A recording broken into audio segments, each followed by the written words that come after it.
ইসরায়েলকে তেল সরবরাহকারী প্রধান দুটি দেশই মুসলিম। তেল আবিবের দৈনিক অপরিশোধিত তেল আমদানির প্রায় 70% যোগান দেয় কাজাখস্তান ও আজারবাইজান। গাজার নৃশংস হত্যাযজ্ঞ চলাকালেও ইসরায়েলকে তেল দিয়ে সাহায্য করেছে মোট 25টি দেশ। বৃহস্পতিবার বেসরকারি সংস্থা অয়েল চেঞ্জ ইন্টারন্যাশনাল প্রকাশিত একটি নতুন প্রতিবেদনে এসব দাবি করা হয়েছে। বিজলি কেবলসের স্কিন কোটেড ইনসুলেশন আগুন প্রতিরোধী। বিজলি কেবলস, নিরাপদ আজীবন। গাজায় আগ্রাসনের সময়ও ইসরায়েলের সাথে তেল বাণিজ্য চালিয়ে গেছে অনেক মুসলিম দেশ। এগুলোর মধ্যে শীর্ষ অবস্থানে রয়েছে কাজাখস্তান এবং আজারবাইজান। বেসরকারি সংস্থা অয়েল চেঞ্জ ইন্টারন্যাশনালের নতুন প্রতিবেদনে উঠে এসেছে এই তথ্য। যুদ্ধ চলাকালে তেল আবিবের মোট অপরিশোধিত তেলের 70% এসেছে এই দুই দেশ থেকে।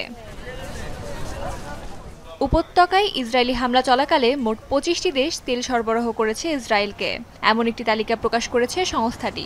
জানিয়েছে, তেল আবিবে পরিশোধিত জ্বালানি পাঠানো দেশগুলোর মধ্যে শীর্ষে রয়েছে রাশিয়া, গ্রিস এবং যুক্তরাষ্ট্র।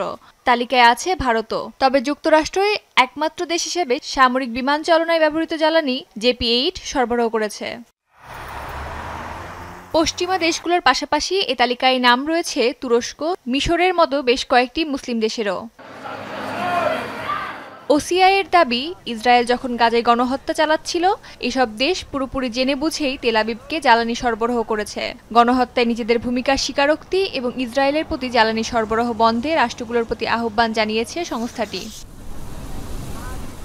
গাজায় তেল আবিবের আগ্রাসনের 2 বছরে বরাবরই মুসলিম দেশগুলোর প্রতি ইসরায়েলকে তেল সরবরাহ বন্ধের আহ্বান জানিয়েছে বিভিন্ন সংস্থা।